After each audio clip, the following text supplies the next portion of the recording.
Hello friends, welcome back to R K Sneha world. आज हम बात करेंगे बांके बिहारी जी के चमत्कारों के बारे में। बांके बिहारी जी के चमत्कार की सच्ची घटना। एक लड़की थी जो कृष्ण जी की अनन्य भक्त थी। बचपन से ही कृष्ण भगवान का भजन करती थी, भक्ति करती थी। भक्ति करते करते बड़ी हो गई।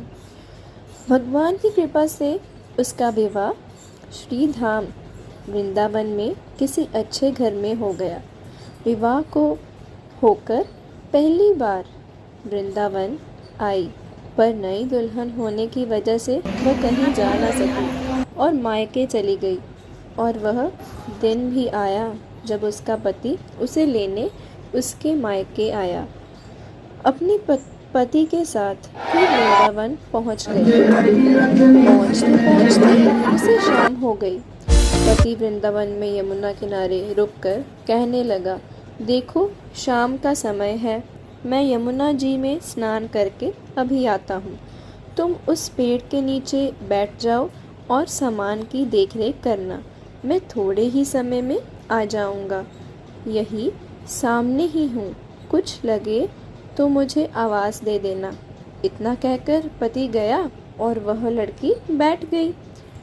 अब एक हाथ लंबा घूंघट निकाल रखा है, क्योंकि गांव है, ससुराल है, और वहीं बैठकर मन ही मन विचार करने लगी कि देखो बांके बिहारी जी की कितनी कृपा है।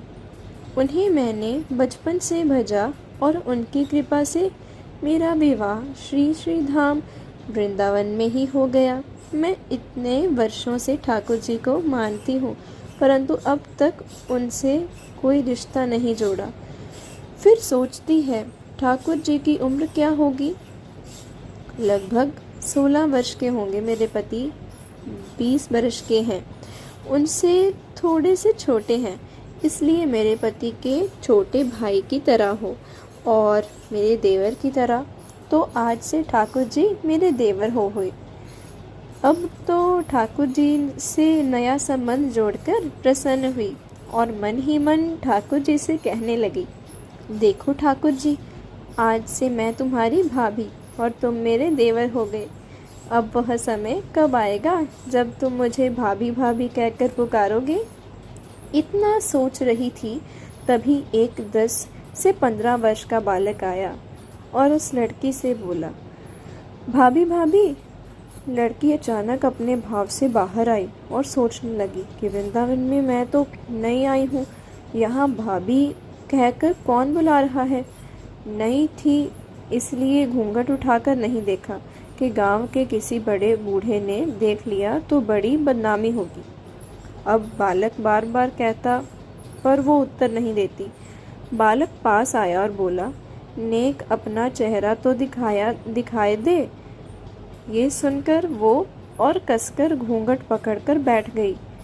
फिर उस बालक ने जबरदस्ती घूंघट उठाकर देख लिया। थोड़ी देर में उसका पति आ गया। उसने सारी बात अपने पति से कही। पति ने कहा, तुमने मुझे आवाज़ क्यों नहीं दी। वो बोली, वह तो इतने में भाग ही गया था, बस मैंने उसका चेहरा देखा। पति बोला, चिंता मत कर, वृंदावन बहुत बड़ा थोड़ी है। कभी किसी गली में लड़का मिल गया तो हड्डी पसली एक कर दूंगा, फिर कभी ऐसा नहीं कर सकेगा। तुम्हें कहीं दिखे तो मुझे ज़रूर बताना। फिर कुछ दिन बाद उसकी सास ने अपने बेटे से कहा, बेटा देख तेरा विवाह हो गया है, बहू मायके से भी आ गई है, तुम दोनों बांके बिहारी जी के दर्शन के लिए अभी तक नहीं गए, कल जाकर बहू को दर्शन कर ले आना। अगले दिन दोनों पति पत्नी ठाकुर जी के दर्शन के लिए मंदिर जाते हैं। मंदिर में बहुत भीड़ होती है। लड़का कहने लगा, तुम स्त्रियों के साथ आगे जाकर दर्शन करो, मैं अभी आता हूँ। अब वह आगे गई पर घूंघट नहीं उठाती। उसे डर लगता कोई बड़ा बूढ़ा देखेगा तो कहेगा, नई बहू घूंघट से के बिना घूम रही है। बहुत देर हो गई। पीछे से पति ने आकर कहा, अरे बावली, बिहारी जी सामने हैं, घूंघट काहे ना खोले। घूंघट नहीं खोलेगी तो दर्शन कैसे करेगी। अब उसने अपना घूंघट उठाया और जो बांके बिहारी जी को देखा तो बांके बिहारी जी की जगह वही बालक मुस्कुराता हुआ दिखा, तो एकदम से चिल्लाने लगी, जल्दी आओ जल्दी आओ। पति पीछे से भागा भागा आया। क्या हुआ? उस दिन जो मुझे भाभी भाभी कह रहा था वह मिल गया। कहाँ कहाँ है? अभी उसे देखता हूँ। ठाकुर जी को इशारा करके बोली, यह रहा, आपके सामने ही तो है।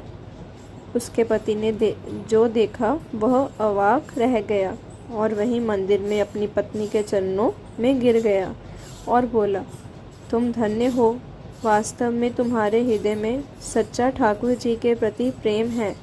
मैं इतने वर्षों से वृंदावन में हूँ, मुझे आज तक उनके दर्शन नहीं हुए और तेरा भाव इतना है कि बिहारी जी ने तुझे दर्शन दे दिए। राधे राधे। चलो रे मन श्री